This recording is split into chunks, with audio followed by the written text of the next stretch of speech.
लक्ष्मी नारायण भगवान की जय। बद्री विशाल भगवान की जय। गंगा माता की जय। यमुना माता की जय। केदारेश्वर भगवान की जय। यमुनोत्री माता की जय। गंगोत्री माता की जय। श्री कृष्णचंद्र भगवान की जय। श्री रामचंद्र भगवान की जय। शंकर भगवान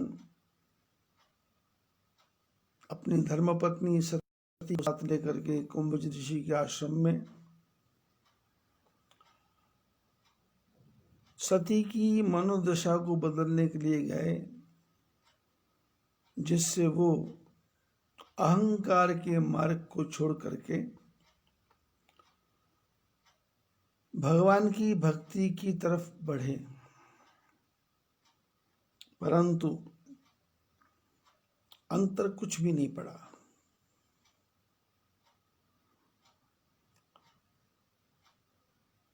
पर शंकर भगवान ऐसे मार्ग पर जा रहे थे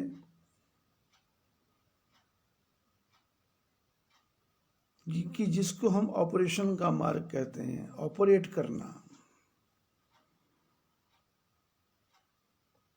शरीर को भी ऑपरेट किया जाता है, बुद्धि को भी ऑपरेट किया जाता है, मन को भी ऑपरेट किया जाता है और वाणी को भी ऑपरेट किया जाता है।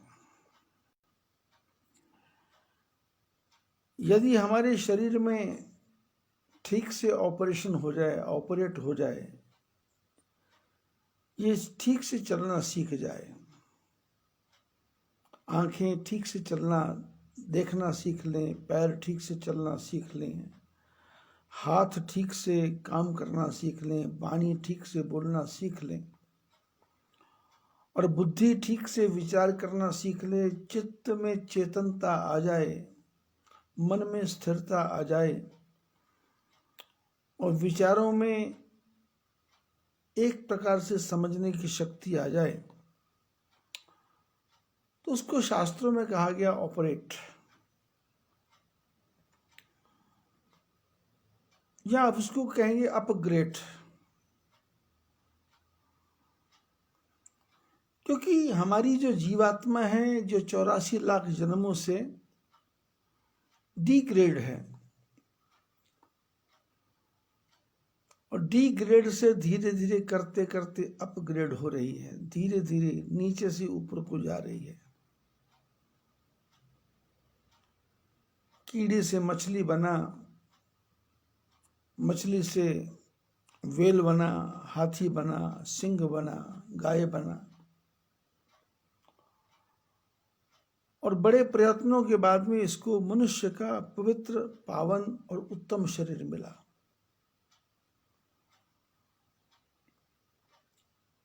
तो शास्त्रों में कहा कि नर समान नहीं कवने उदेही, जीव चराचर याचत यही। कि मनुष्य के शरीर से बढ़कर के कोई भी शरीर नहीं है। देवता भी चाहते हैं हम मनुष्य बने, राक्षस भी चाहते हैं हम मनुष्य बने, और शास्त्रों ने भी कहा कि मनुर्भव, मनुष्य बनो। अब मनुष्य बनना कैसे है? मन में विचारों की स्थिरता आए, मन चंचल ना हो, मन चलायमान ना हो, माइंड डिगायमान ना हो, छोटी छोटी बातों में टेंशन ना आ जाए, मन में उद्विग्नपना ना आ जाए, क्या करूं, कैसे करूं, किस प्रकार से करूं, कहाँ जाऊं, किसकी सुनूं, किसको सुनाऊं। ये सब बातें जब फिनिश हो जाएंगी, समाप्त हो जाएंगी, तो आदमी मनुष्य के जीवन की तरफ चलेगा, मनुष्य मानव बनेगा। ये तो दानव तो ये बना बनाया है कई जन्मों से, पशु तो ये बना बनाया है कई जन्मों से, बुरे कर्म तो कर ही रहा है कई जन्मों से। चिड़िया के रूप में है तो भी ये कीट पतंगों को खा रहा है।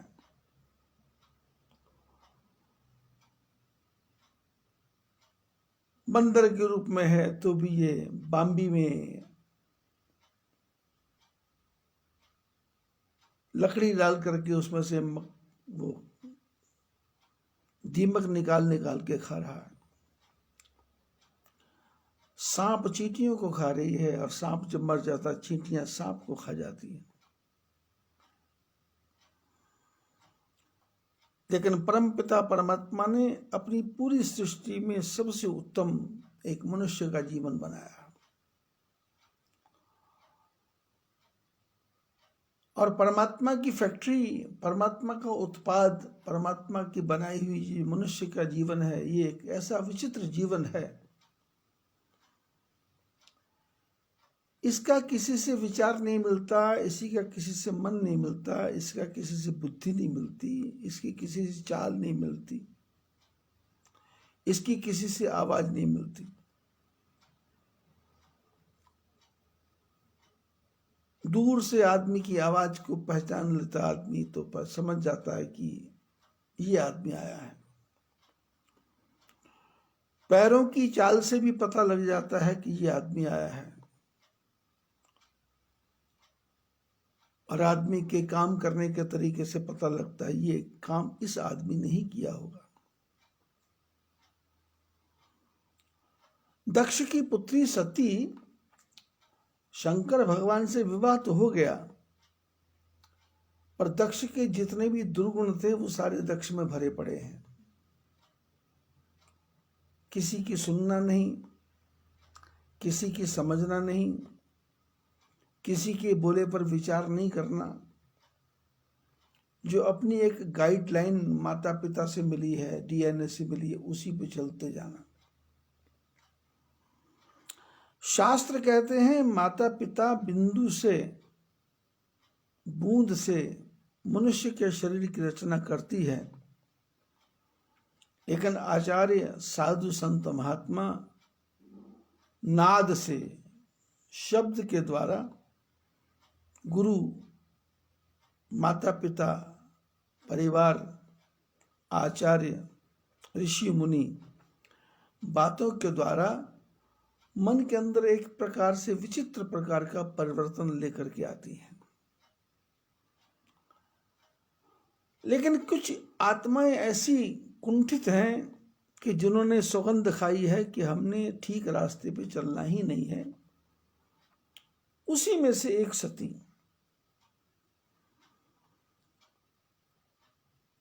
शंकर भगवान कथा सुन के वापस आए, रास्ते में भगवान राघवेंद्र सरकार लीला कर रहे हैं, और भगवान ने विचार किया कि इनको दूर से प्रणाम करके चले जाएंगे।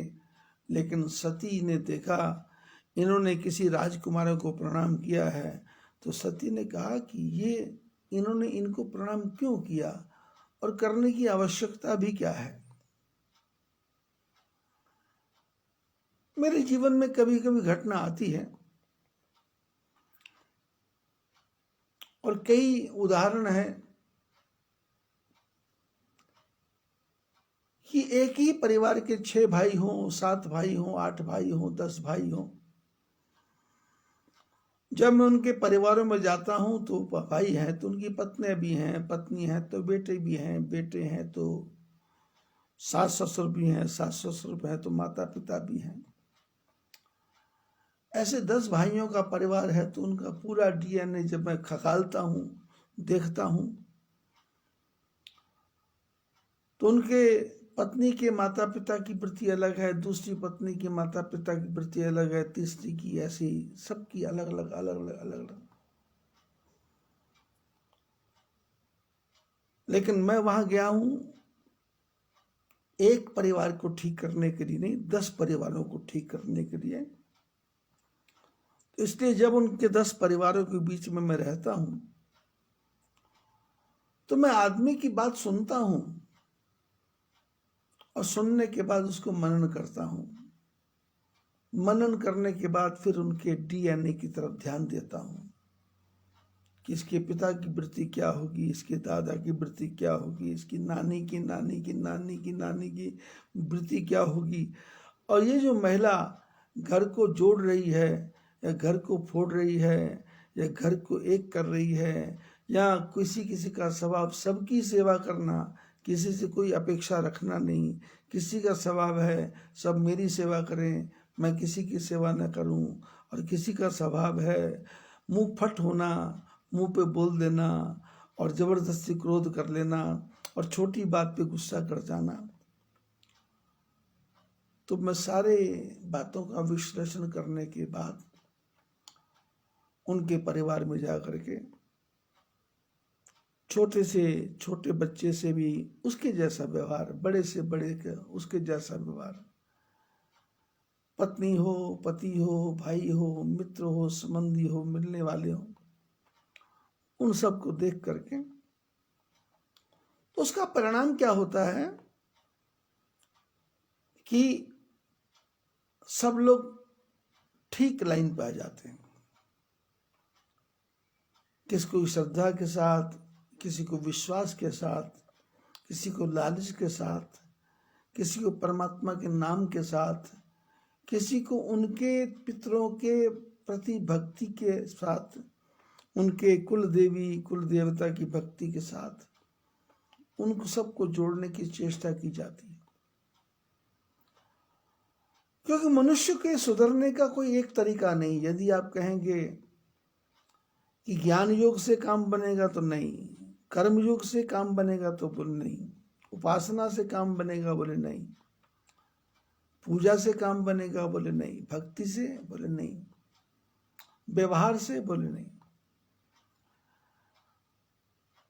अब मनुष्य अनेकों है पर दवाई एक है।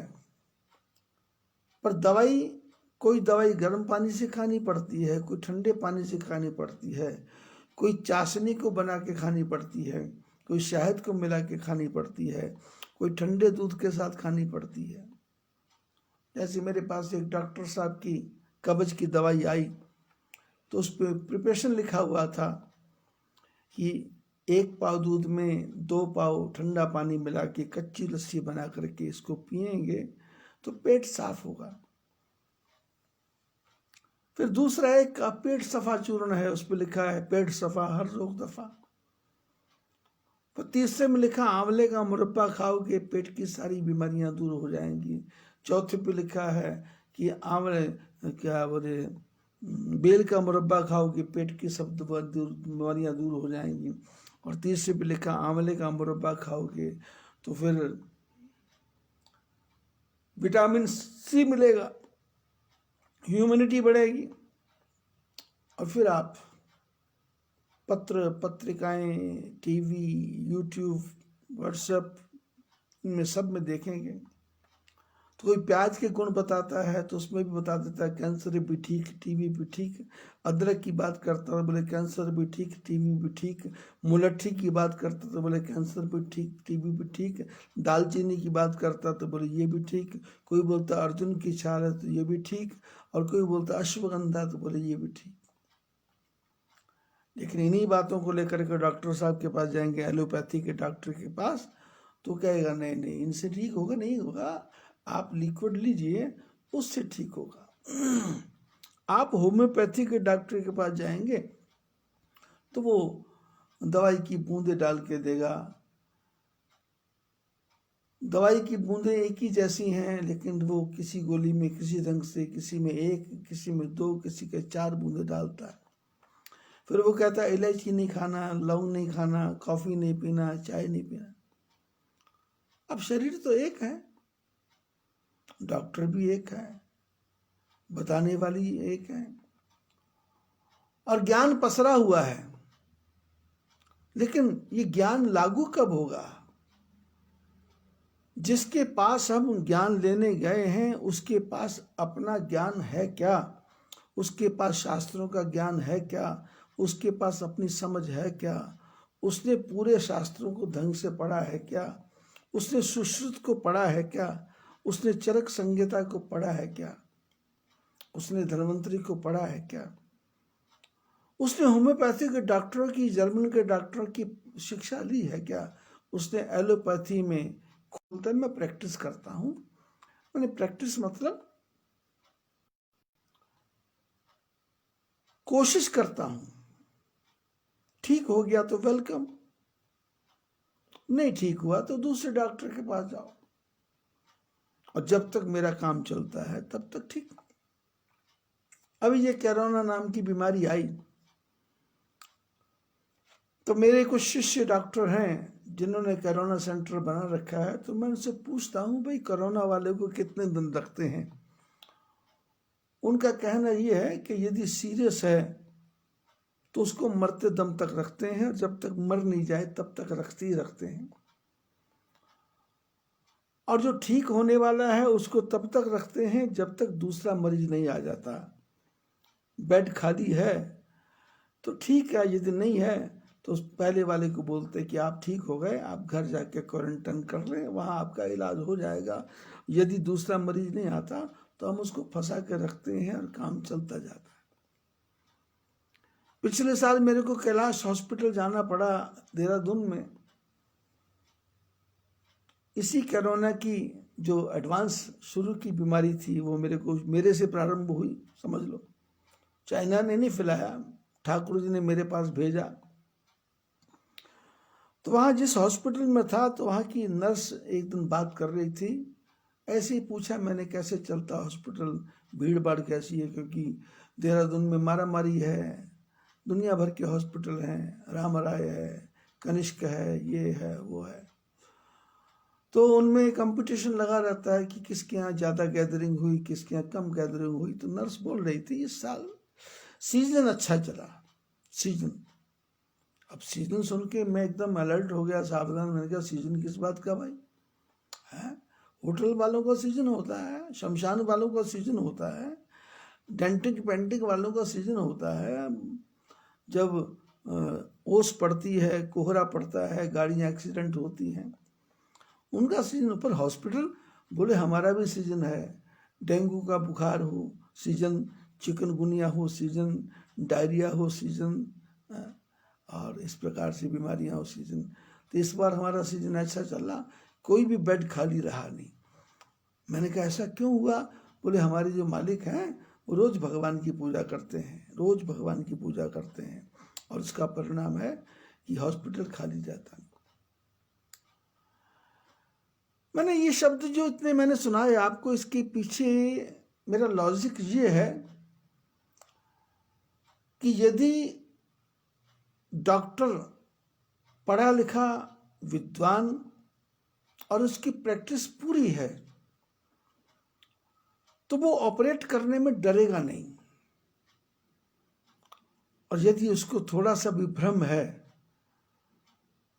तो चक्कू को चलाते समय उसका हाथ कांपेगा, टांके को लगाते समय उसका हाथ कांपेगा, और जब तक जिसका ऑपरेशन कर रहा है उसको होश नहीं आती, उसका मन घबराता रहता है कि शायद ठीक हुआ या नहीं।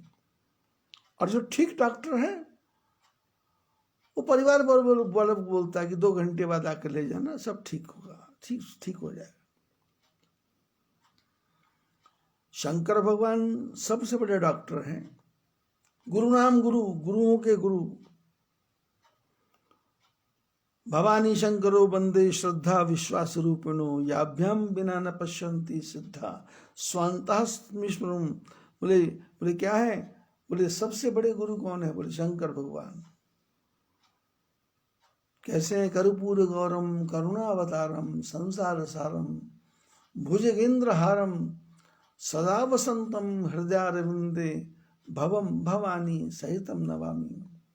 कर्पूर वर्ण के हैं, जहर को पचाना भी आता है, चंद्रमा को मस्तक पर धारण करना भी आता है, गोदी में पार्वती को लेके बैठना भी आता है, और सिर पे दूसरी स्त्री गंगा को भी रखना आता है, और 108 107 महिलाओं के जीवन को अपने साथ जोड़ करके उसको धीरे धीरे परिष्कृत करते करते करते करते उसको पार्वती तक पहुंचाना भी आता है।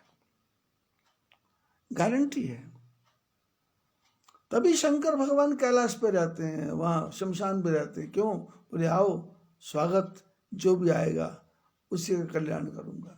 काशी में बैठे हैं, आओ, जो भी आएगा सबका कल्याण करूँगा, रोटी भी खाने को दूंगा, मोक्ष भी दूंगा, कल्याण भी करूँगा और परमात्मा के चरणों में भी पहुँचा दूंगा। ऐसे शंकर भगवान जो त्रिपुरारी हैं, करालम महाकाल कालम कृपालुम गुणागार संसार पारम नति हम, कुछ कराल हैं, करालम महाकाल कालम कृपालुम, कराल भी हैं, कृपाल भी हैं।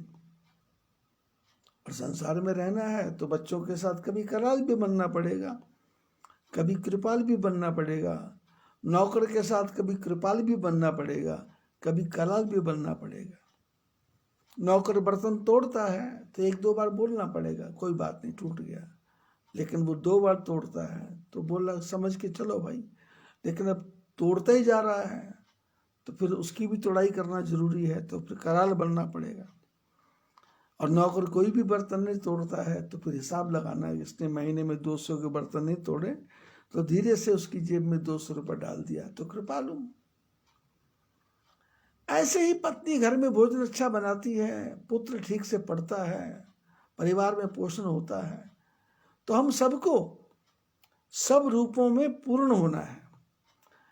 लेकिन हमारे जीवन में यही एक कमी है कि हम पूर्ण नहीं हो पाते, कमियां रह जाती हैं।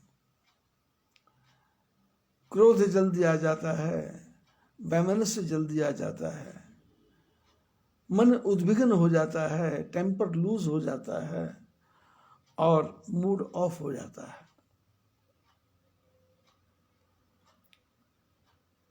सती की बात छोड़ो, सती के पिता दक्ष की दशा क्या है? प्रजापति है, प्रजा का पति है, प्रजा का मालिक है। जो एक आदमी का मालिक हो उसको कितना पेशेंस होना चाहिए, जो 10 आदमी का मालिक हो उसको कितनी सहन शक्ति होनी चाहिए, लेकिन जो पूरी प्रजा का पति है, पूरे विश्व का पति है, उसको कितना ठहराव होना चाहिए, कितना क्रोध शून्य होना चाहिए, कितना सहन शक्ति वाला होना चाहिए। पर यह गुण तो दक्ष प्रजापति में नहीं था ना। क्या हुआ? थोड़ी सी गलती हुई,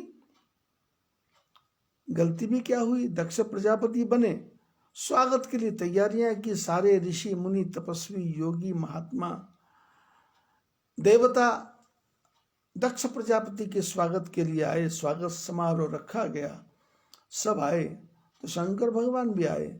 शंकर भगवान अपनी सहज समाधि में बैठे थे, दक्ष आए, सारे देवता खड़े हुए, जय जयकार हुई, दक्ष प्रजापति की जय हो, दक्ष पति पर जय हो। और दक्ष प्रजापति सिंहासन के ऊपर जाकर के खड़े हो गए और ऊपर सिंहासन पर खड़े होकर के देख रहे हैं। नियम है राष्ट्रपति भवन में जब पुरस्कार वितरण समारोह होता है तो राष्ट्रपति आते हैं, साथ में उनके जो पार्षद हैं वो आते हैं, उनके जो बॉडीगार्ड हैं वो आते हैं। तो जब वो आते हैं सभा के बीच में, तो जितने भी लोग हो, चाहे उपराष्ट्रपति हो, चाहे प्रधानमंत्री हो, चाहे लोकसभा अध्यक्ष हो, राज्यसभा अध्यक्ष हो, एमएलए हो, एमपी हो, पार्षद हो, कोई भी हो, सब एकदम खड़े हो जाते हैं। और वो राष्ट्रपति अपनी सीट पे बैठने से पहले 2 सेकंड के लिए, 1 सेकंड के लिए खड़ा होकर के चारों तरफ देखता है और देखने के बाद में हाथ से इशारा करता है, बैठिए। स्वयं भी बैठता है और उसके बैठने के बाद सब बैठते हैं। दक्ष प्रजापति आए और उन्होंने भी नेचुरल वही किया, लेकिन नेचुरल में नेचुरल क्या हो गया कि सब खड़े हुए पर वो शंकर भगवान खड़े नहीं हुए। क्यों? शंकर अपने ही ध्यान में मस्त थे। उन्होंने आंख खोल के देखा नहीं, उन्होंने बाहर की तरफ कोई ध्यान दिया नहीं, कौन आया कौन गया। क्यों? शंकर जी को पता है सृष्टि मेरी बनाई हुई है, इसमें दक्ष भी मेरा बनाया हुआ है, ब्रह्मा जी मेरे बनाए हुए हैं, इसलिए कौन आया कौन गया किसका स्वागत करूं। मैं हूं तो ये है, यदि मैं ही ना होऊंगा तो ये क्या है। और दक्ष को लगा कि नहीं, मैं हूं तो ये सब है। और परिणाम क्या हुआ, शंकर बैठे रह गए और दक्ष की बुद्धि भ्रमित हो गई, और भ्रमित होने पर मन के अंदर विरोध पैदा हो गया।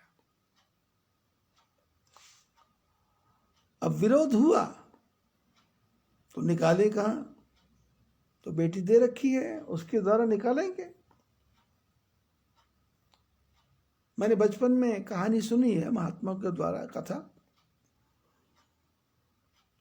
पहले भी चर्चा की है बीच में, तो कभी कभी समय के अनुसार परिस्थिति के अनुसार चर्चा करनी पड़ती है, क्योंकि ये मार्गशीर्ष महीना है। एकादशी उत्पन्न, एकादशी भी बीत गई, हम आगे बढ़ते चले जा रहे हैं। तो मार्गशीर्ष, ऊपर की तरफ मार्ग जाना है, शीर्ष की तरफ जाना है, परमात्मा की तरफ जाना है, भगवान के चरणों की तरफ जाना है। तो भगवान के चरणों की तरफ जाना है तो बीच में जो कांटे कंकड़ जाले झंखाड़, इन सब को वाश करते करते चलेंगे तो फिर आनंद आएगा। तो हमको भी मौके ब मौके इन सब बातों की याद आएगी। जब हमारे जीवन में कभी ऐसा घटनाक्रम आएगा तो हम भी अलर्ट हो जाएंगे, सावधान हो जाएंगे। किसी ने हाथ नहीं मिलाया तो गुस्सा नहीं करेंगे, किसी ने पैरों में नहीं पड़ा तो गुस्सा नहीं करेंगे। मैं कभी कभी जाता हूं घूमने के लिए, तो लोग दर्शन करने आते हैं, कई लोग आते हैं तो आकर के प्रणाम करते हैं, ठीक है, और कई लोग आते हैं वो बिना प्रणाम किए बैठ जाते हैं। पर जो परिवार के लोग, उनको बुरा लगता है, बाद में चर्चा करते हैं कि इसने आपको प्रणाम नहीं किया। तो मैंने कहा भाई ध्यान नहीं रहा होगा। तो फिर मैं तो बोल के चुप हो जाता हूँ, लेकिन वो दोबारा जब आता है तो फिर वो आके प्रणाम करता है। तो प्रणाम क्या करता है, वो झुक के प्रणाम नहीं करता, घुटनों को हाथ लगाता है। तो वो नोट करते हैं कि इसने घुटनों को हाथ लगाया, नीचे झुक के प्रणाम नहीं किया। तो फिर चर्चा चलती है वो जाने के बाद में। तो मैंने कहा भाई घुटनों तक तो झुका, इतना ही काफी है। तो फिर धीरे धीरे उनके मन को प्रसन्न करने के लिए धीरे धीरे वही आदमी जब पैरों में झुकता है तो फिर वो समझ जाते हैं कि नहीं यही ठीक है। तो ऐसे ही किसी गांव में कोई सेठ, पैसे वाला, शहर की जिंदगी से ऊब चुका था और विचार किया कि चलो गांव में जाकर के कहीं रहेंगे। बहुत पैसा कमा लिया, बहुत धन कमा लिया, बहुत उठापटक कर लिया, लेकिन शहर की जिंदगी में शांति नहीं, गांव में जाके रहेंगे। किसी छोटे से गांव में चला गया। अब छोटे गांव की समस्या छोटी नहीं, बहुत बड़ी होती है। बड़े शहर में कोई समस्या नहीं, छोटे गांव में बहुत समस्या है। वहां तो दो परिवार एक दूसरे से बात ना करें तो गुस्सा है, मरने पे नहीं गए तो गुस्सा है, जीने पे नहीं गए तो गुस्सा है, मुंडन पे नहीं गए तो गुस्सा है। सेठ जी नए नए शहर में गांव में पहुंचे, 2-4 बीघा जमीन ली, गांव के प्रधान से मिले, जमीन ली। तो प्रधान के साथ बैठते थे, तो जो सरपंच प्रधान जो भी है वो लोगों को दिखाता था कि देखो कितने बड़े सेठ मेरे पास आके बैठते। एक दिन की घटना, सेठ के मन में विचार आया कि भाई इस गांव में नया आया हूं तो अपने पास पैसा तो है, इसलिए चलो सारे गांव को भोजन करवाएंगे। तो इसने प्रधान से बात की कि मैं सबको भोजन कराना चाहता हूं। तो प्रधान ने कहा काहे को भोजन करा रहे हो, मेरे इसमें फंड डाल दो, मेरे ऊपर पैसा दे दो, ये कर दो वो कर दो। बोले नहीं वो आपको दूंगा, लेकिन मेरी इच्छा है सारे गांव। अब नहीं करते करते भी इसने हाँ कर दी। अब हाँ कर दी तो सबको भोजन का, और भोजन अनेकों प्रकार का भोजन, गांव के बड़े बूढ़े छोटे गरीब अमीर हर जाति के लोग आए। पंक्ति लग गई, पत्नी बिछ गई, भोजन तैयार हो गया। तो जो बनाने वाले बांटने वाले थे उन्होंने कहा सेठ जी को कि आप भी कुछ सेठ ने कहा नहीं आप ही करो, और सेठ लोगों ने कहा नहीं आप भी कुछ करो। तो सेठ जी ने कहा भाई देखो मैं तो मोटा आदमी हूँ, फुल्का नहीं दे सकता, खीर भी नहीं दे सकता, ऐसा करता हूँ मैं पापड़ देता हूँ, पापड़। अब 15-20 प्रकार के पापड़ बने हुए थे, तो 2-3 आदमी साथ लेके पापड़ चलते थे। तो पंगत में वो पापड़ बांट रहा था, और पापड़ बांटते बांटते किसी बात पे चर्चा हो जाती थी, भाई क्या कमी है, सब्जी कम तो नहीं हो गई, खीर कम तो नहीं हो गई, हलवा कम तो नहीं हो गया, सामान सब बन गया है क्या, बाल्टियां भर गई हैं क्या, कड़छियां डाल दी हैं क्या, पत्तल धोने लग गया है कि। तो ऐसे बात भी करता जा रहा था। और इतने में वो सरपंच जो प्रधान बैठा था वहां आए, तो वहां आकर के उनको वो पापड़ देना भूल गए। अब बातों बातों में किसी का भी ध्यान नहीं गया। अब प्रधान देख रहा है, मेरे पड़ोसी को पापड़ मिला, मेरे आगे वाले को पापड़ मिला, पर मेरे को पापड़ नहीं। और वो पंगत शुरू हो गई, भोजन चालू हो गया, दोबारा फिर सेठ जी पापड़ लेके आए, और वो सरपंच के पास आकर के फिर पता नहीं क्या समस्या बनी कि उनको पापड़ देना भूल गए। और सरपंच इस चक्कर में है कि मेरे को पापड़ ये जान के नहीं दे रहा, और ऐसे 3-4 बार हुआ, पापड़ नहीं मिला, भोजन हो गया, लेकिन सरपंच के मन में आया कि इस सेठ ने मेरे को सबके सामने बेइज्जती किया है, मेरे को पापड़ नहीं दिया, इसको मजा चखाऊंगा, मेरे गांव में आके मेरी बेइज्जती, मेरे गांव में आके मेरी इज्जत ले रहा है।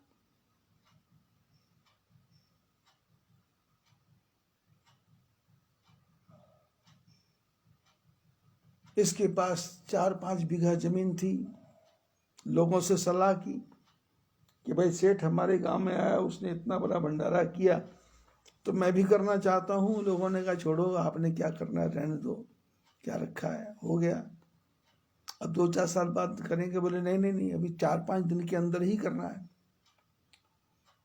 तो जो 5-6 बीघा जो भी जमीन थी बेच दी, पैसा इकट्ठा किया, सारे शहर को निमंत्रण दिया, सेठ के घर गए, आप मेरे यहाँ भोजन करने आओगे।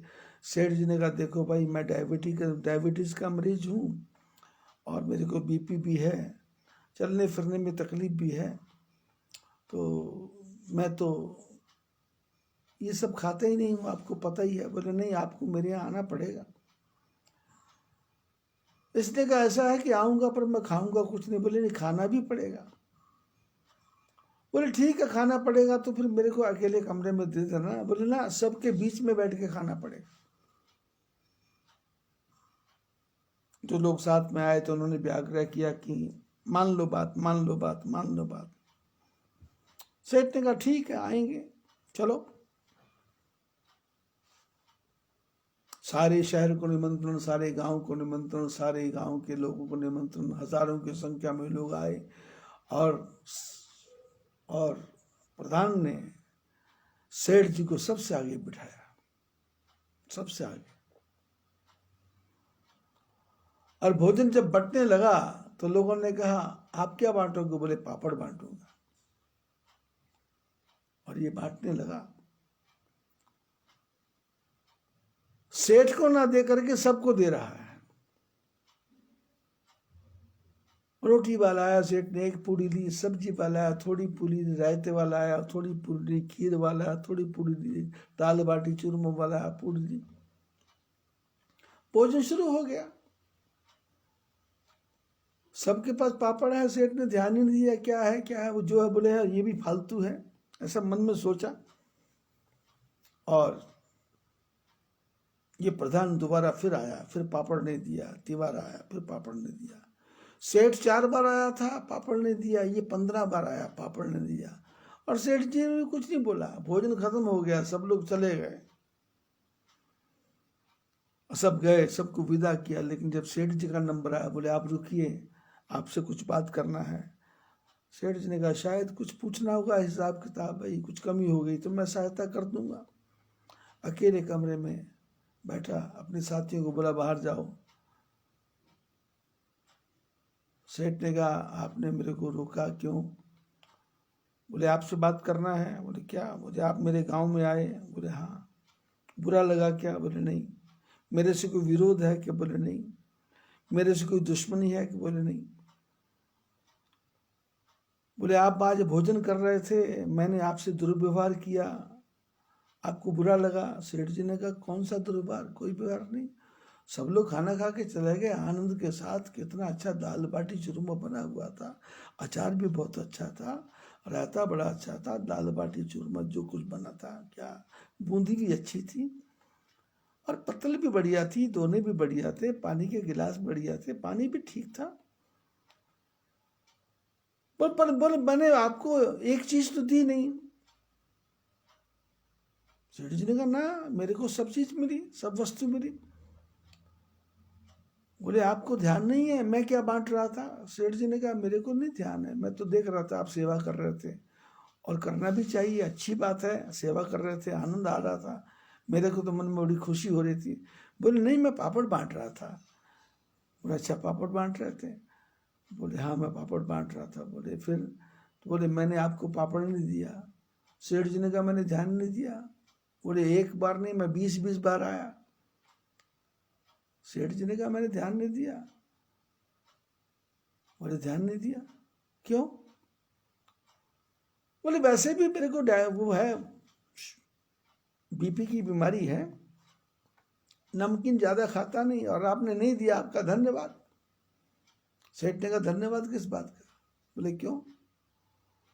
बोले आपके भंडारे में आया था, आप पापड़ बांट रहे थे, और आपने मेरे को 4-5 बार आए, पापड़ नहीं दिया, सबको पापड़ दिया। उस बात का मेरे को इतना क्रोध था, इतना क्रोध था कि मैंने अपनी 5-6 बीघा जमीन बेच दी, और बेच करके मैं आपकी बेइज्जती करना चाहता था, आपकी इंसल्ट करना चाहता था, आपको छोटा बनाना चाहता था। सेठ जी ने कहा इसमें छोटा बनाने की क्या बात थी, मेरा ध्यान नहीं गया, और आपको इतना बड़ा कदम उठाने की क्या जरूरत थी? हमारे आपके जीवन में सबसे बड़ी दुर्घटना ये है कि यदि हमारी बिटिया कहीं लव मैरिज कर ले, तो फिर हम इस कोशिश में रहते हैं कि सबकी बेटी लव मैरिज करे, जो ताने मेरे को सुनने पड़े, मैं लोगों को सुनाऊं। मेरी बेइज्जती जिस काम से हुई है, हम चाहते हैं कि दूसरे की बेइज्जती भी उसी ढंग से हो, तो उसकी कोशिश करते हैं। माँ बाप की जायदाद में मेरे को पूरे का पूरा हिस्सा मिले, इसके लिए पूरा जीवन खपा देते हैं। दूसरे के किराए के मकान में रहते हैं, उसके किराए का मकान छोड़ते नहीं हैं। जब तक वो हमको इसके बदले में कुछ पैसा नहीं देगा, हम नहीं छोड़ेंगे। 30 साल से रह रहे, 40 साल से रह रहे हैं, अपनी जिंदगी को नरक बनाते हैं, और दूसरे की जिंदगी को नरक बनाते हैं। और शास्त्र और संत कहते हैं कि ऐसी अवस्था से ऊपर उठ जाना है। बदले की भावना किससे? पूर्व जन्म का हमारा कोई आपस में पाप होगा, वो उसने ऐसा कर दिया, और यदि कर भी दिया तो मेरे ऊपर क्या फर्क पड़ता है? शंकर भगवान बैठे हैं, पर दक्ष प्रजापति जो प्रजा का पति था, वो प्रजा का पति रह ना पाया, और क्रोध आ गया, और क्रोध में इतना जल फूक गया कि इसका बदला तो मैं लूंगा। और दक्ष की पुत्री सती है, तो जो कमियां, जो गुण अवगुण सती के अंदर, दक्ष के अंदर है, वही अवगुण तो ही सती में होंगे। और शंकर भगवान तो सती को पिछले 107 जन्म से सुधारने के चक्र में है, पर अब सोचा कैलाश पर्वत पर रह के संतों का संग होगा तो सुधर जाएंगे, नहीं हुआ। कुंभज ऋषि के पास गए, नहीं सुधरा, तो फिर शंकर भगवान ने कहा चलो कैलाश पर्वत पर वापस चलते हैं, अब जो होगा सो होगा। लेकिन यहाँ क्या हो गया, राम जी पुरुष के रूप में आए हैं, भगवान को प्रणाम करते हैं, और सती के मन में भ्रम हो गया कि इन्होंने प्रणाम क्यों किया। तो बोले, शंकर भगवान ने कहा कि जो तुमरे मन अति संदेह, यदि तेरे मन में एक तो है संदेह, एक है अति संदेह। क्योंकि जितना आदमी ज्यादा बुद्धिमान होगा वो उतना ही तर्क वाला हो जाएगा। जितना आदमी ज्यादा बुद्धिमान होगा वो ज्यादा बात को घुमा घुमा के करेगा। जितना आदमी ज्यादा बुद्धिमान होगा वो हर बात में लाग लपेट करेगा। शंकर भगवान समझा रहे हैं ये वही राम है, ये वही परमात्मा है, पर सती बोल कुछ नहीं रही, पर शंकर भगवान उसके व्यवहार को देख के समझ रहे हैं कि ये इसके मन में विश्वास पैदा नहीं हुआ होगा। तो शंकर भगवान ने कहा कि वैसा करो, जो तुमरे मन अति संदेहु, तो किन जाई परीक्षा लेहु। यदि तेरे मन में अति संदेह है तो जा करके परीक्षा ले लो, परीक्षा ले लो, सामने जा करके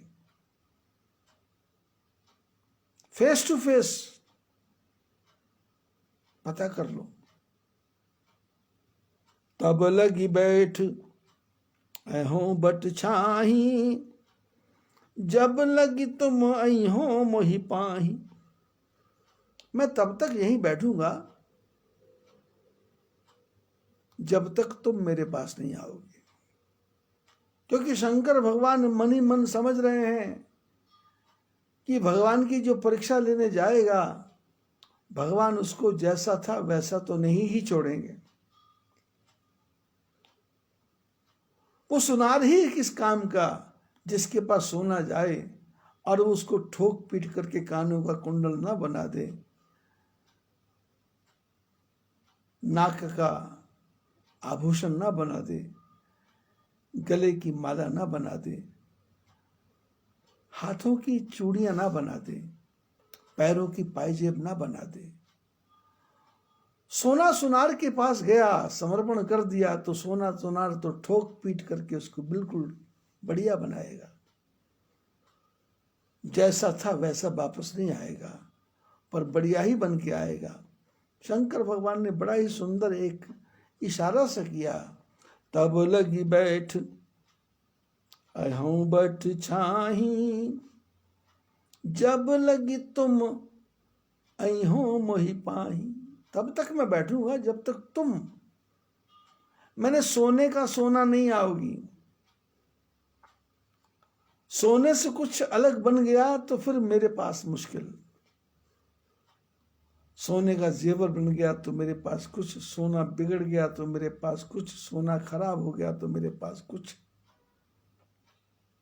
तब लगी बैठ अहों बट छाही, जब लगी तुम अहों मोहि पाही। जैसे जाई मोह भ्रम भारी। शंकर भगवान ने मन में सोचा कि सती के मोह के भ्रम को दूर करने के लिए मैं इसको कैलाश से कुंभज ऋषि के आश्रम में लेके आया। यदि इसने ध्यान से इस कथा सुन ली होती तो मोह दूर हो जाता था, भ्रम दूर हो जाता था, लेकिन इसका मोह भी नहीं दूर हुआ और भ्रम भी नहीं दूर हुआ, और उल्टा ये परिणाम हुआ कि मोह भी बढ़ गया और भ्रम भी बढ़ गया,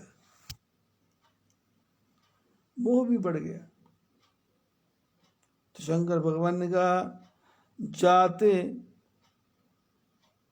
जैसे जाही मोह भ्रम भारी। जो तेरे मन में ये मोह और भ्रम भारी हो गया है, इतना भारी हो गया है कि अब दिमाग मन में सोचा शंकर भगवान ने कि मन में तुम्हारे भ्रम भी ज्यादा हो गया और मोह भी ज्यादा हो गया, बीमारी अब ज्यादा ही हो गई है, अब तो इसको ऑपरेट ही करना पड़ेगा। तो जैसे जाई मोह भ्रम भारी, करहु विचार कर करे उस यत्न विवेक विचारी। इसलिए जाओ, जा करके प्रयत्न करो। आपकी आंख की बीमारी है तो अच्छे डॉक्टर के पास जाओगे, आंख ठीक होने की संभावना है। यदि जादू मंत्र टोने टोटके वालों के पास जाओगे तो आंख भी बिगड़ जाएगी और शरीर भी बिगड़ जाएगा। फूड की नली में, पेट में यदि बीमारी हो गई है तो झाड़ फूंक वाले ठीक नहीं कर सकते। कैंसर हो गया है तो झाड़ फूंक वाले ठीक नहीं कर सकते। पथरी हो गई है तो झाड़ फूंक वाले ठीक नहीं कर सकते। पीलिया हो गया है तो झाड़ फूक वाले ठीक नहीं कर सकते। ये तो जो गवाड़ी लोग हैं, जिनके पास ज्ञान की वृत्ति नहीं है, वही चक्कर में रहते हैं। यहाँ मैं रहता हूँ पहाड़ में, बद्रीनाथ के आश्रम में। यहाँ पर पुरानी प्रथा के लोग हैं, पैर में चोट लग जाए तो बोले तेल को मंत्र करके देता है। तो मैंने कहा भाई नहीं होगा, इससे कुछ होगा नहीं, क्योंकि मैं तो समाज में रहा हूँ। पर यहाँ तो आज भी किसी के पैर में चोट लगे तो मंत्र वाली ये, हाथ टूट जाए तो मंत्र वाला ये, ऐसा वैसा ये। हमारे गांव में, यहाँ बाटूला गांव है, वहाँ पर हेमानंद नाम से की वैद्य जी थे। वो तो स्वर्ग में है, बैकुंठ में है। उनके सुपुत्र हैं विनोद जी और दूसरे वालेश्वर जी, और भी उनके परिवार के लोग हैं। तो वो जड़ी बूटियों का बहुत ज्ञान रखते थे, और चारों तरफ से यदि कोई बीमार होता था वो जड़ी बूटी उसको देते थे, दवाई देते थे, झाड़ फूक नहीं करते थे। ऐसे ही हमारे पीपल कोठी में एक सज्जन लाल शाह और प्रकाश लाल जी शाह, उनकी माता जी हैं। वो बच्चों के पेट में कोई तकलीफ होती है तो उसकी दवाई देती है। तो गांव में कहीं भी किसी बच्चे को कष्ट हो तो लोग दूर दूर से आते हैं, दवाई देते हैं, और गोलियां खा करके बच्चा ठीक हो जाता है। झाड़ फूक नहीं करते, झाड़ फूक नहीं करते। लेकिन आज विज्ञान का युग आ गया, डॉक्टर का युग आ गया, लेकिन अब भी पीलिया हो जाए तो बोले वहां से पान का पत्ता लाओ, वहां ये लाओ वो लाओ, अरे डायरेक्ट डॉक्टर के पास जाओ।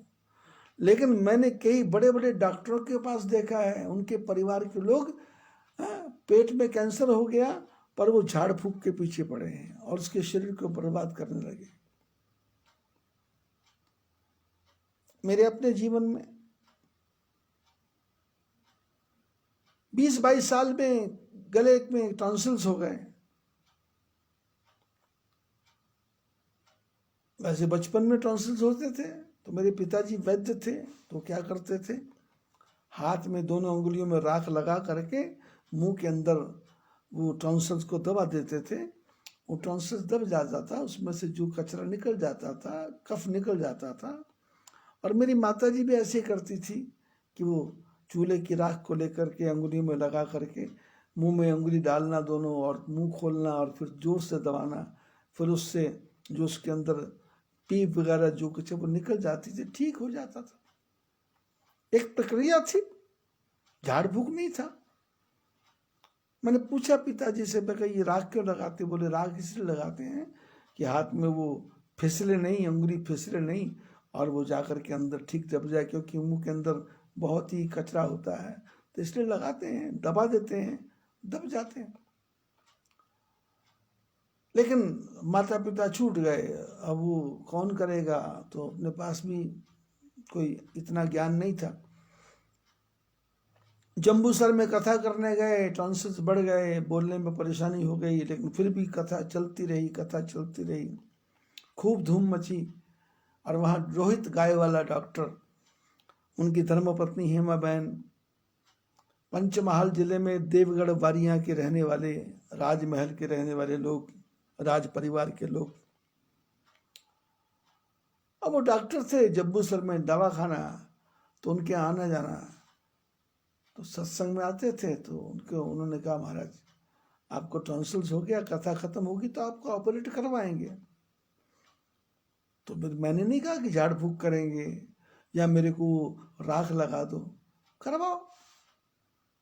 बड़ौदा ले गए, ऑपरेशन करवाया, फिर आइसक्रीम खिलाई, फिर उसके बाद में जम्बूसर लेके नहीं आए, देवगढ़ बारियां चले गए, राजमहल में, वहाँ रहने लगे। उनकी साली, उनकी पत्नी, उनके परिवार के लोग सेवा करने लगे, ठीक हुआ। अमरावती महाराष्ट्र आया तो मेरी पीठ में खिंचाव होने लग गया था, दर्द होने लग गया था किसी बात से। तो लंदन से कोई डॉक्टर आए थे, तो पता लगा कि भाई ऑपरेट वो करते हैं। तो उन्होंने कहा क्या? बोले इंजेक्शन देंगे। तो 3 इंजेक्शन उन्होंने दिए, ठीक हो गया, झाड़ फूक नहीं करवाया। उसी अमरावती में मेरे को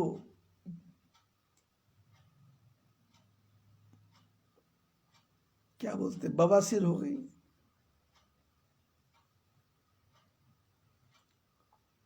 रामगिरी होटल के हमारे शिष्य गिरिजा शंकर जी जायसवाल मेरे को बोले, मैंने कहा यार खून बहुत जाता है और तकलीफ होती है।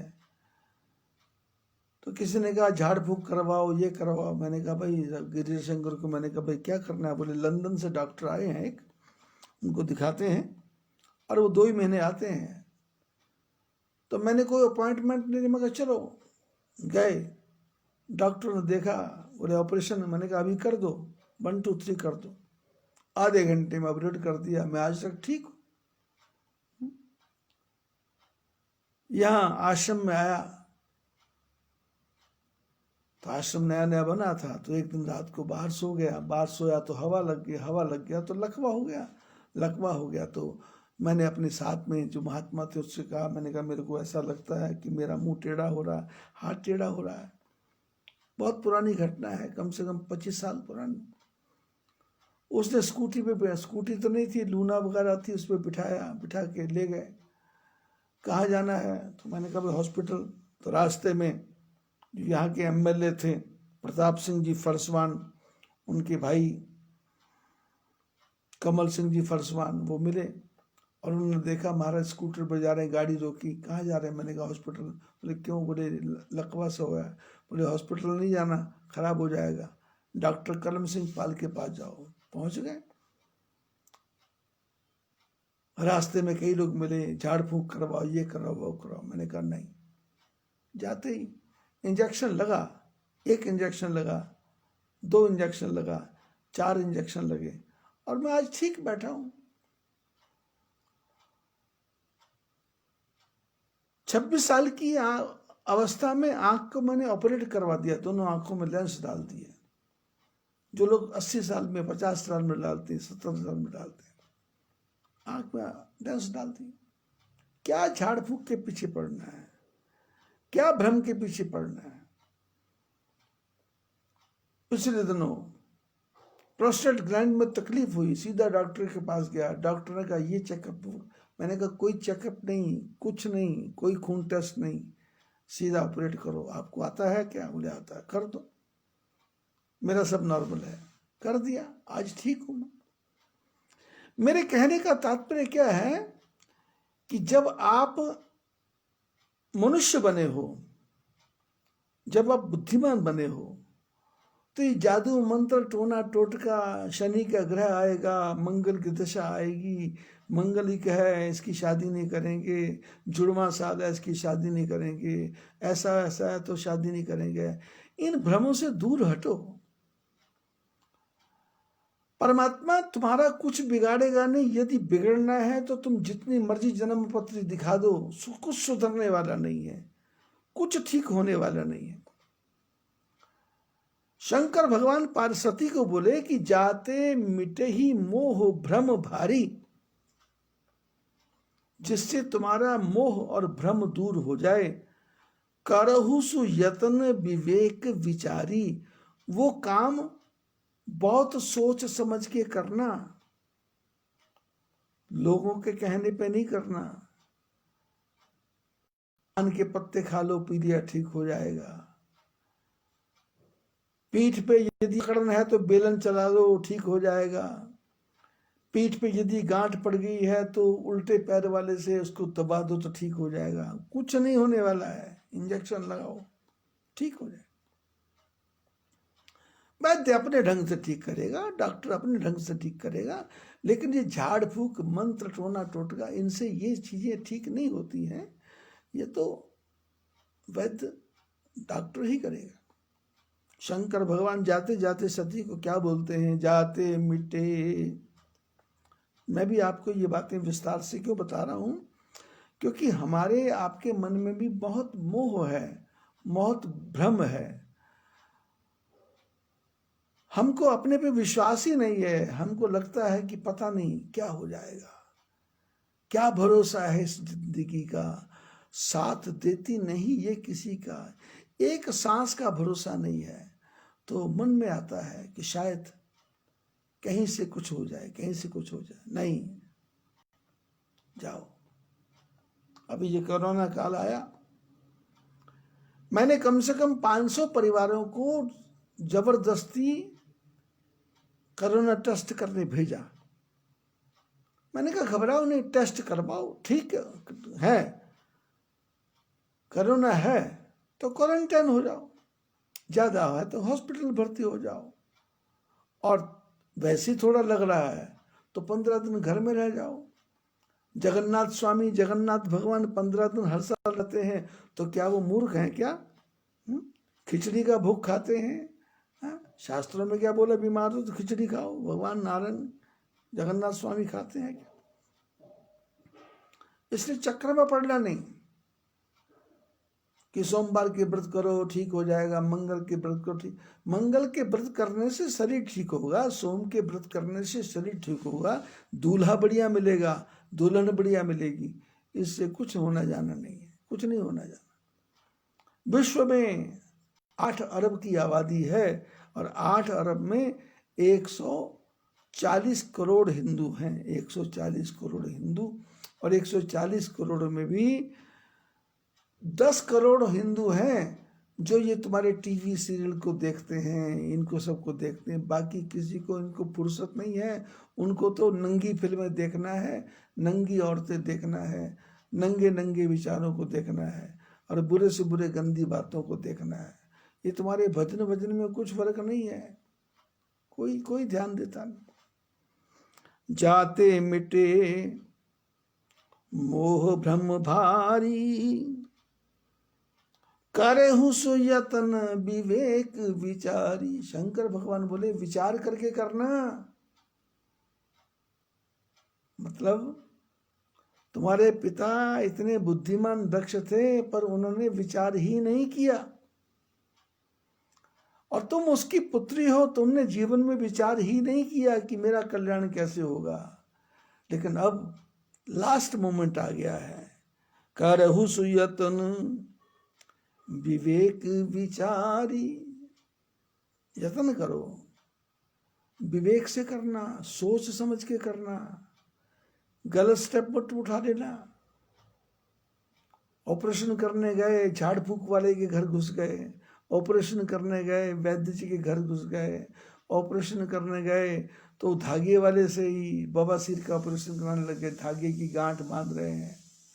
जैसे अमरावती में हमारे वो अशोक जी का परिवार है, पिछले दिनों धागे वाले से बवासीर ठीक करवा रहे हैं, भगंदर ठीक करवा रहे हैं। मैंने कहा कष्ट पाओगे, बाद में फिर ऑपरेशन कराना पड़ा।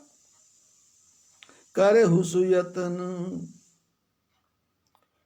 विवेक विचारी, विवेक से पूरी बुद्धि लगाना और विचार करके।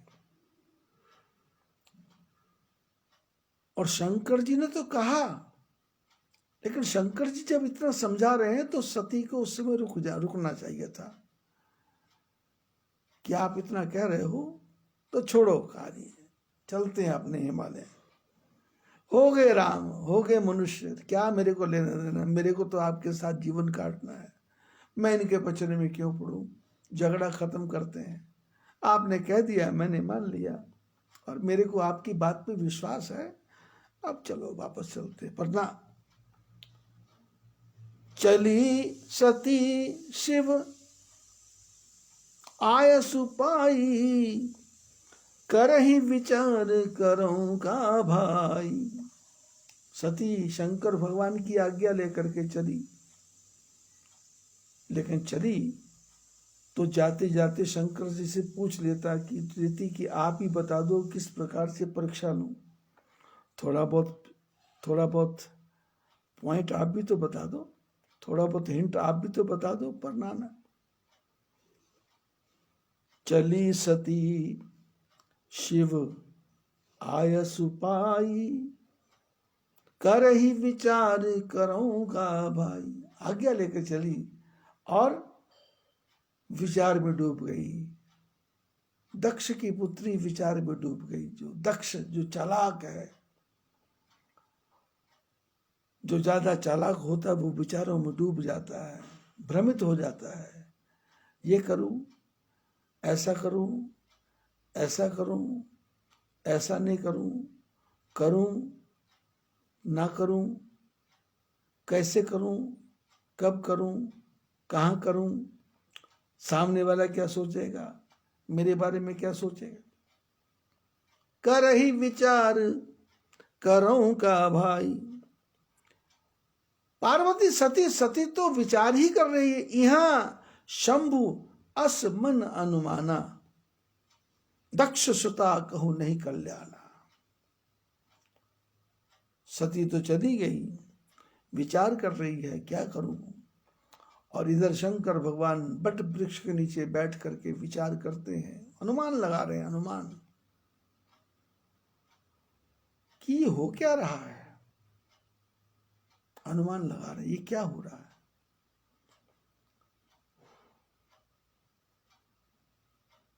ये भगवान चाहते तो दंडक वन से आगे भी तो जा सकते थे। ये भगवान चाहते तो सीता को 2-4-10 दिन के बाद भी तो चोरी करवा सकते थे। ये राम भगवान चाहते तो जब नारद जी आए थे तो चुपचाप बैठ गए थे, रोने लग गए थे, उसके पहले व्यंग कर रहे थे, तो ऐसा भी तो कर सकते थे। लेकिन ये इस समय रो रहे हैं और मैंने भी प्रणाम किया, और प्रणाम करने के बाद मेरी तरफ देखा भी नहीं, मैंने पहचान लिया, पर क्या इन्होंने नहीं पहचाना होगा। पर इन्होंने तो मेरी तरफ देखा ही नहीं है। ये तो नाटक पूरे करते जा रहे हैं। यहाँ शंभु अस मन अनुमान, शंकर भगवान अनुमान लगा रहे हैं और मन में आ गया कि जो मैं जीवन भर नहीं कर सका वो राम भगवान अब करना चाहते हैं। दक्ष सुता कह नहीं कल्याणा। अब ये दक्ष की पुत्री का अब कल्याण नहीं है। इसका अर्थ है साथ छूटने वाला है, तैयारी कर लेनी चाहिए। परिवार में यदि किसी बड़े बूढ़े की मृत्यु होती है, होने वाली होती है, और पता लग जाए तो घर के लोग सावधान हो जाते हैं, अपने को संभालने लग जाते हैं और फिर सोचने लग जाते हैं इसके बाद क्या करेंगे, इसके बाद क्या करेंगे। यहाँ शंभु अस मन अनुमाना, दक्ष सुता कहूं नहीं कल्याण। शंकर जी ने कहा दक्ष की पुत्री का कल्याण नहीं है। मोरे कहूं न संशय जाई, विधि विपरीत भलाई नाही। मैंने कहा, समझाया, अरे मेरे कहने पे बड़े बड़े ऋषि मुनि तपस्वियों का संशय चला जाता है। मेरे कहने से बड़े बड़े योगी लोग ठीक रास्ते पे आ जाते हैं। और ये मेरी धर्मपत्नी, मोरे कहूं न संशय जाई, विधि विपरीत, ब्रह्मा जी विपरीत हो गए हैं, भलाई नहीं। विध माता ने जो इसका भाग्य लिखा है वो विपरीत हो गया, भलाई नहीं है, कुछ गड़बड़ होने वाला है। और गड़बड़ होने वाला तो शंकर जी ने कहा क्या करूं, माथा पीटूं, सिर पीटूं, इसके पीछे भागूं, इसको मना के लाऊं, इसको समझा के लाऊं, फायदा क्या है। तो क्या करना चाहिए। होई है सोई जो राम रचि राखा, को करी तर्क बढ़ावई साख। बोले जो कुछ हो रहा है वो राम जी की इच्छा से हो रहा है, जो कुछ होना है वो राम जी की इच्छा से होना है। कहाँ कैलाश, कहाँ समुद्र, कहाँ कथा हो रही, कहाँ कथा सुन रहे। 10-15 दिन और रह जाते तो क्या नुकसान था, राम जी पार जा सकते थे। और मैं प्रणाम नहीं करता तो भी ये शंकर, ये सती की दशा नहीं होती थी। लेकिन इसका अर्थ है होई है सोई जो राम रचि राखा, राम जी ने जो रच के रखा है वही होना है। इसलिए को करी तर्क बढ़ावे शाखा। अब ज्यादा तर्क करके अपने दिमाग को खराब करके क्या फायदा, अपने मन को क्यों उलझाना, जटाएं वैसी उलझी हुई हैं, इसलिए इसमें और उलझन पैदा क्यों करना, इसलिए जाने दो। और जब ऐसा आया तो अस कही लगे जपन हरि नाम, ऐसा कह करके शंकर भगवान भगवान के नाम का जप करने लगे, हरि के नाम का जप करने लगे। शंकर भगवान क्या ज्ञान देते हैं, जब तुझसे ना सुलझे तेरे उलझे हुए धंधे, भगवान के विश्वास पर सब छोड़ दे बंदे, वो तेरी मुश्किलें आसान करेगा, जो तू नहीं कर पाया वो भगवान करेगा। आना है तो आ, राह में कुछ देर नहीं है, भगवान के घर देर है अंधेर नहीं है। तुझसे न सुलझे तुझे उलझे हुए धंधे, भगवान के विश्वास पर सब छोड़ दे बंदे। शंकर भगवान ने विचार किया, क्या करूं, संशय करूं, तर्क करूं, विचार करूं, क्यों नहीं आई, कहाँ चलेगी, क्या कर रही होगी, कैसे कर रही होगी, बोलना। ऐसा क्या करके अस कही लगे, जपन हरि नामा। ऐसा क्या करके शंकर भगवान तो हरि के नाम में मस्त हो गए। जो होता है होने दो, जो होगा वही होगा, जैसा होगा वैसे होगा। अस कही लगे जपन हरि नाम, गई सती यह प्रभु सुख धाम।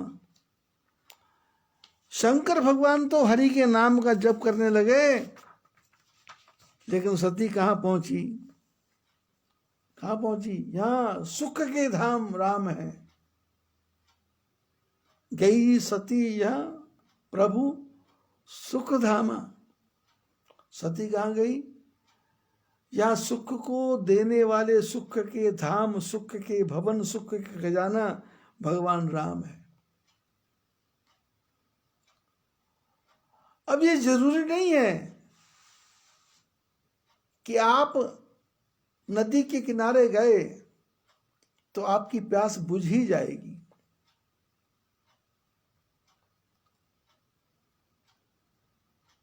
ये जरूरी नहीं है कि आप सुखी आदमियों के बीच में गए तो आप सुखी हो जाओगे। ये जरूरी नहीं है कि चारों तरफ आनंद बरस रहा है तो आपको भी आनंद मिल ही जाएगा, जरूरी नहीं। भगवान तो सुख के धाम है, लेकिन जो जाने वाला है वो क्या है, वो तो संशय का धाम है, वो तो मोह का धाम है, तो वो तो भ्रम का धाम है। संशय, मोह, भ्रम, लेकिन जा कहाँ रहा है, सुख के धाम। अब सुख के धाम में जाएंगे तो जो आदमी अंदर से ज्यादा चालाक होता है वो सब जगह जाके अपनी चालाकी दिखाता है।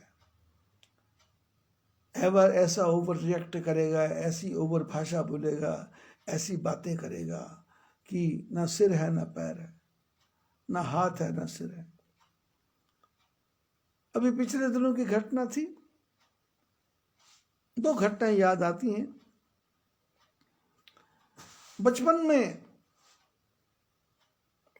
राजस्थान में किसी फैक्ट्री का उद्घाटन था, तो उनके परिवार में मेरे को जाने का सौभाग्य मिला। तो उनकी इच्छा थी कि आप वो फैक्ट्री का बटन दबा दें। तो मैंने कहा भाई फैक्ट्री का बटन तो दबाऊंगा पर सारे परिवार के लोगों को चलना पड़ेगा। बोले जी 3 भाई हैं, आपस में बनती नहीं है। तो मैंने कहा मैं बना दूंगा, देखते हैं। घर गए, प्रातःकाल तैयारी की, पंडित जी को बुलाया और घर से 10 बजे चलना था। तो मैंने उनकी बिटिया को बोला कि अपने चाचा जो ताऊ जो भी है तुम्हारे घर में, बुआ, उन सबको बोलो कि हमारी फैक्ट्री में गुरुजी उद्घाटन करने आए हैं, आप लोग चलो। तो बिटिया निकली। अब घरों की हालत आप जानते ही हो कि माँ बाप, चाचा ताऊ, उनमें इतना वैमनस्य, उतनी ईर्ष्या, उतनी घृणा, उतने शब्दों के इतने ताने बाने हो जाते हैं कि उनके चेहरे तो मिलते हैं पर दिल नहीं मिलते। वो हर बात में कोई ना कोई नेगेटिव पॉइंट ढूंढते ही ढूंढते हैं। वो ऐसा पॉइंट ढूंढेंगे जिसका ना सिर है ना पैर है। क्योंकि वो भर दिया है, बच्चों के सामने भर दिया है। पति पत्नी ने, तेरे ताऊ जी ने ऐसे बोला, तेरे चाचा जी ने ऐसे बोला, सास के सारे गहने कहाँ चले गए, ससुर साहब का सारा पैसा कहाँ चला गया, वो हमारे नाना जी के नाना जी के नाना जी थे, उनकी सारी जायदाद ये सब हड़प कर गए। तो ऐसा वातावरण घरों में होता है कि वो घर में रहते तो हैं, पर ऐसा लगता है जैसे सब लोग रेखाएं बांध के बैठे हैं, एक दूसरे से बात नहीं करते। वो बिटिया को मैंने भेजा, मैंने कहा जाओ जाके बोलो गुरु महाराज आए हैं। तो मैं ऊपर से सुन रहा था, तो बिटिया जाके नीचे जाके जोर जोर से बोल रही है कि हमारी फैक्ट्री का उद्घाटन हो रहा है, जिसको चलना चलो।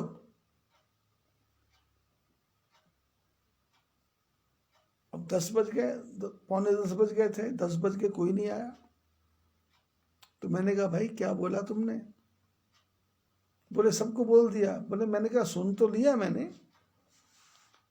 मैंने तेरे को ये बोला था कि तुम बोलना हमारी फैक्ट्री का उद्घाटन नहीं है, आपकी फैक्ट्री का उद्घाटन है, या पिताजी की फैक्ट्री का उद्घाटन है, आप सब चलिए। और तुमने कहा हमारी फैक्ट्री का उद्घाटन है, जिसको चलना चलो। तो मैं उन सबको छोड़ के मैंने कहा मैं आता हूँ 2 मिनट में। नीचे गया तो उनके पिताजी थे। मैंने कहा आपके बेटे की फैक्ट्री का उद्घाटन है और आप नहीं चलोगे तो कैसे होगा? बोले मेरे को तो कहा ही नहीं। तो मैंने कहा अभी आज ही सवेरे विचार हुआ है, और मैंने ही बोला कि भाई पूजा करवा लो। मैंने नहीं चर्चा की, कल परसों से बात चल रही है। मैंने कहा पूजा करवा लो। तो वो आपके बेटे बोलते हैं कि पिताजी को आप बोलो, वो चलेंगे तो फिर ठीक रहेगा। तो मैंने कहा मैं, उन्होंने भेजा है। तो बोले ठीक है मैं तैयारी करता हूँ। तो कब है? अब उद्घाटन तो 10 बजे था। मैंने कहा आप अपने आप फुर्सत से देख लो, और भोजन प्रसाद भी वहीं रख लेंगे, क्या हो गया। दूसरे भाई के पास गए। मैंने कहा भाई वो तुम्हारे छोटे भाई का। बोले क्या है? मैंने कहा पूजा है तो फैक्ट्री में।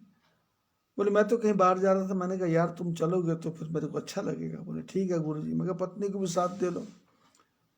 तीसरे के पास गए, बड़े मीठे ढंग से समझाया, सारे मिलकर के गए, फैक्ट्री का उद्घाटन हो गया। और आज उस फैक्ट्री की जगह, एक की जगह 3 फैक्ट्रियां हैं। शब्द ही हैं। अभी पिछले दिनों एक घटनाक्रम हुआ मेरे बहुत ही अंतरंग परिवार में। उनके परिवार में शादी थी, दूसरे परिवार की बेटी कहीं मिलने गई, तो उसने कहीं सहज भाव से कह दिया होगा कि मेरी बहन की शादी थी, तुम उधर चले गए। क्योंकि परिवार बड़ा है तो बड़ों को सब जगह संभालना होता है। अब बच्चे तो बच्चे, उसने कह दिया कि भाई इस प्रकार से वो शादी थी, तुम हमारी बहन की शादी में नहीं आए। तो ये ऐसा कैसे हो गया? तो उसने आके मेरी माँ को बोल दिया। माँ ने आके मेरे को फ़ोन पर बात की कि मैं होती तो ऐसा करती, वैसा करती, वैसा करती। तो मैंने कहा सारी कथा भाड़ में चली गई, सारी कथा गई चूल्हे में। अरे इतना सुनने के बाद भी यदि विचार ही नहीं बदले तो फिर फायदा क्या है? काबू में अपने मन ना हो तो फिर ध्यान क्या करे? आंखें ना करें दीदार तो भगवान क्या करे? अब कथा तो जिंदगी भर सुन रही, लेकिन सत्संग सुनने के बाद में परिवर्तन आना चाहिए।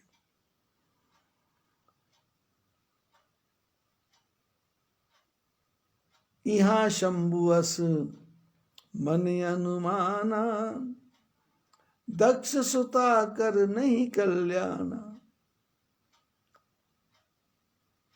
होई है सोई जो राम रचि राखा, को करी तर्क बढ़ा वही शाखा। और पार्वती कहाँ गई? पार्वती गई यहाँ प्रभु सुख धाम, प्रभु सुख के धाम है, वहां गई पार्वती। लेकिन वो तो सुख के धाम है, पर जो गया वो क्या है? मोह भी है, संशय भी है, भ्रम भी है, परिवारों का कचरा भरा हुआ है दिमाग में, कुछ फर्क नहीं पड़ेगा। कोई तुम्हारी बात की तरफ ध्यान नहीं देगा। क्योंकि तुम्हारे मन में पहले ही गंदगी भरी हुई है। पहले उस कचरे को साफ कर देना है, और फिर सामने वाला वो बोलेगा तो लगेगा कि इसकी जगह मैं होता तो मैं भी तो ऐसे बोलता। और यदि इसने ऐसा बोला, मेरे को बुरा लगा, तो फिर आगे से मेरे को शिक्षा लेना है कि मेरे को ऐसा नहीं बोलना है। पर शिक्षा लेना नहीं और बुरा मान जाना, तो हालत क्या होगी?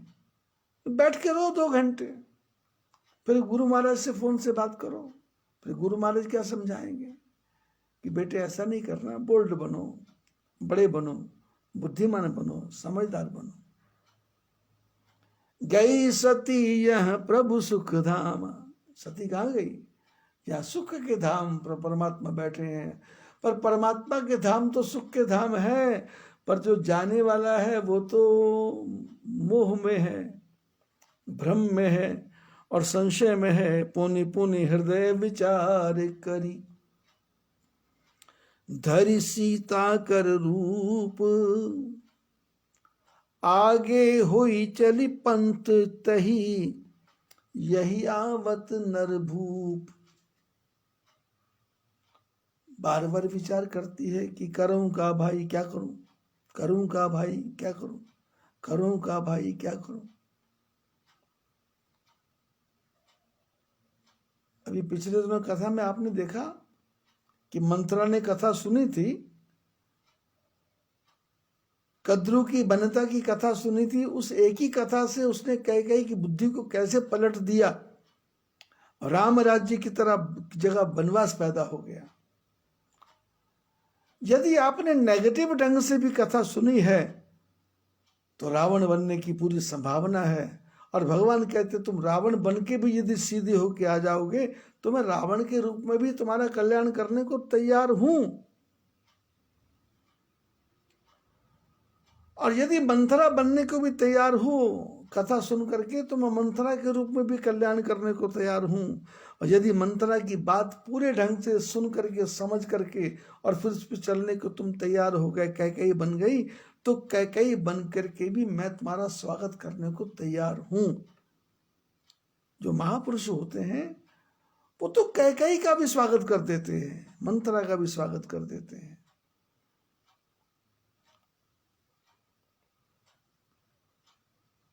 पुनि पुनि हृदय विचार करी, बार बार विचार करती है क्या रूप बनाऊं। ऐसा भी तो कर सकती थी कि ये सती का रूप बना करके ही राम जी के सामने खड़ी हो जाती।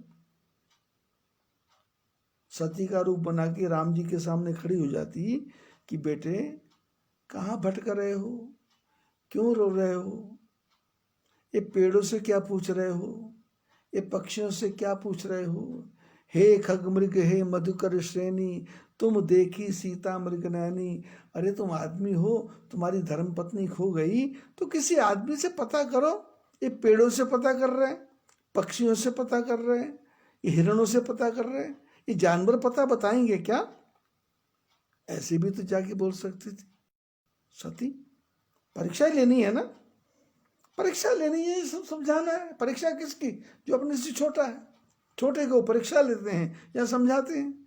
यदि राम जी को छोटा समझ लिया, राम जी को मनुष्य समझ लिया, तो सती को जानना चाहिए था, जाकर के डायरेक्ट पूछना चाहिए था कि भाई मैं शंकर की पत्नी हूँ सती, और शंकर भगवान के साथ जा रही थी और तुम्हारे को रोते हुए देखा और मैं तुम्हारे से पूछने आ गई क्या बात है, क्यों रो रहे हो, तुम कौन हो। तो ऐसा पूछती, और तुम ऐसे रो रहे हो, पेड़ों से मिलके रो रहे हो, हुआ क्या है? तो बोलते पत्नी खो गई। तो बोले पत्नी खो गई तो पेड़ बताएंगे क्या, ये मृग बताएंगे क्या, खग बताएंगे क्या, पक्षी बताएंगे क्या? अरे औरत का आदमी खोया, आदमी का पता आदमी बताएगा, ये क्या पागलपन है? ऐसे जाके परीक्षा ले सकती थी। राम जी कहते सॉरी गलती हो गई, हमको दिमाग काम नहीं हुआ, दिमाग ही कुछ ऐसा खराब हो गया पत्नी के वियोग में कि मिसप्रिंट हो गया, सब कुछ पता चलता नहीं, दिमाग काम करता नहीं है, अब तो लगता है सिर पटक के मर जाएं, आत्महत्या कर लें। ऐसा राम जी कह सकते थे, पर सती ने क्या किया? ओवर से भी ओवर। शंकर कह रहे हैं इनकी पत्नी खो गई, और ये उनकी पत्नी का रूप भी बना के, और रूप पत्नी का रूप बना करके कर क्या रही है, जिधर राम जा रहे थे ये सामने से आ रही है, और ऐसे आ रही है जैसे पिकनिक मना के आ रही हो, जैसे सैर सपाटा करके आ रही हो, जैसे मॉर्निंग वॉक करके आ रही हो, जैसे इवनिंग वॉक करके आ रही हो, जैसे जॉगिंग करते करते आ रही हो। राम जी रो रहे हैं, लक्ष्मण जी समझा रहे हैं, सब पर समझाते समझाते चारों तरफ देख रहे हैं कि शायद कहीं सीता दिख जाए।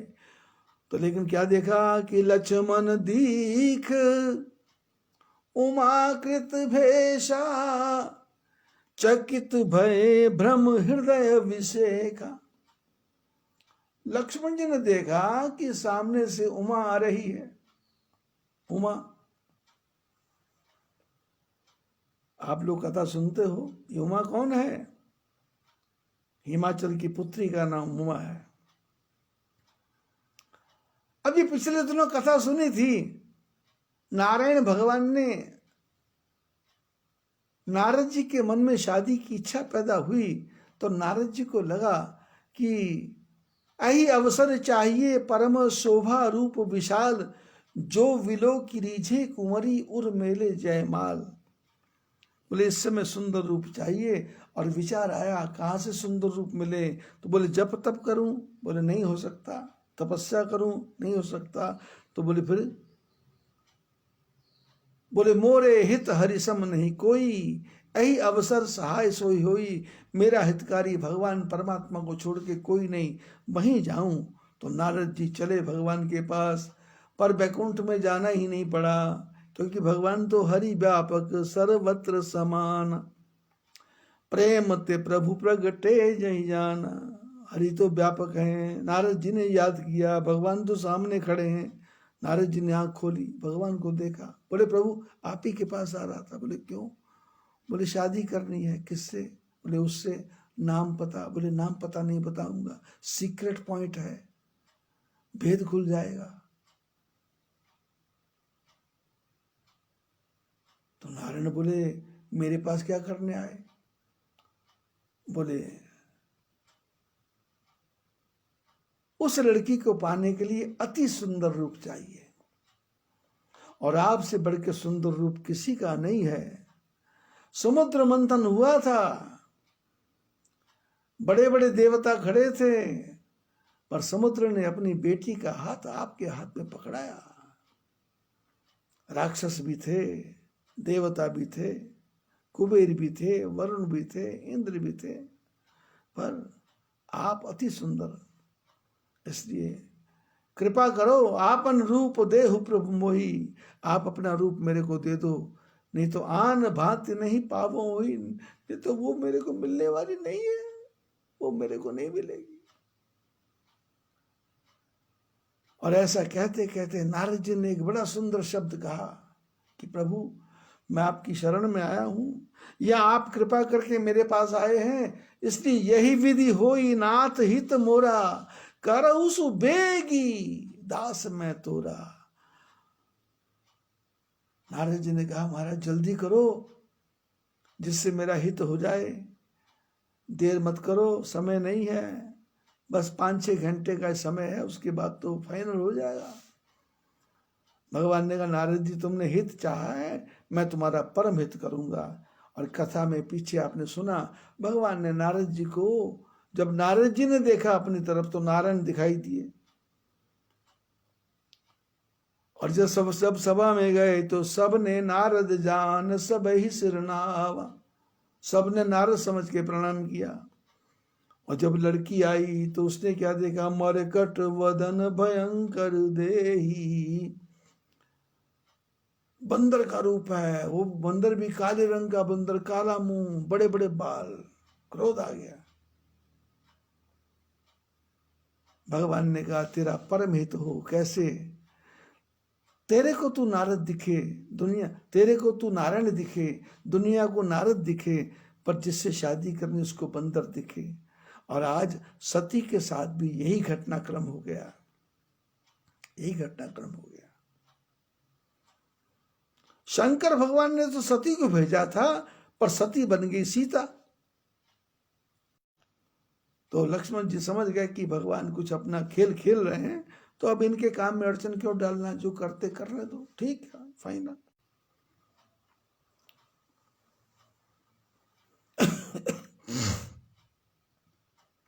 पुनि पुनि हृदय विचार करी धरि सीता कर रूप।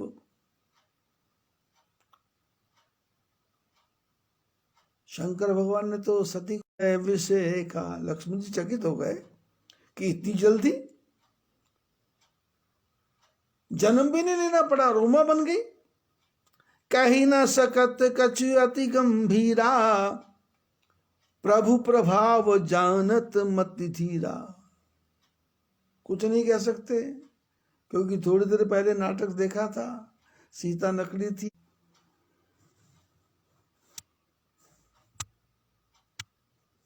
कुछ नहीं कह रहे, राम जी रो रहे हैं। ये क्या हो गया? कही न सकत कछु अति गंभीरा, प्रभु प्रभाव। लक्ष्मण जी ने देखा, जब मेरे को ये उमा दिखाई दे रही है, तो राम जी को भी तो कुछ दिखाई देगी। तो सती कपट जानयो उर स्वामी, सब दर्शी सब अंतर्यामी। लक्ष्मण जी ने देखा उमा का रूप, और राम जी को क्या देखा? सती कपट के, सती ने कपट के साथ में सीता का रूप बनाया, सती ने रूप बदल दिया। सती कपट, सती का कपट देखा, सीता ने देखा। सती का कपट सीता ने देखा। सती कपट जाने सुर स्वामी, देवताओं के स्वामी नहीं, कपट समझ गए। क्यों?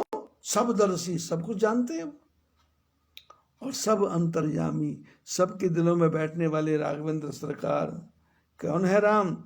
सुमिरत जाही मिटई अज्ञाना, सोई सर्वज्ञ राम भगवाना। बोले जिनका स्मरण करने से सारा अज्ञान दूर हो जाता है, ये वही राम भगवान है। सती तो छुपाव करना चाहती है, लेकिन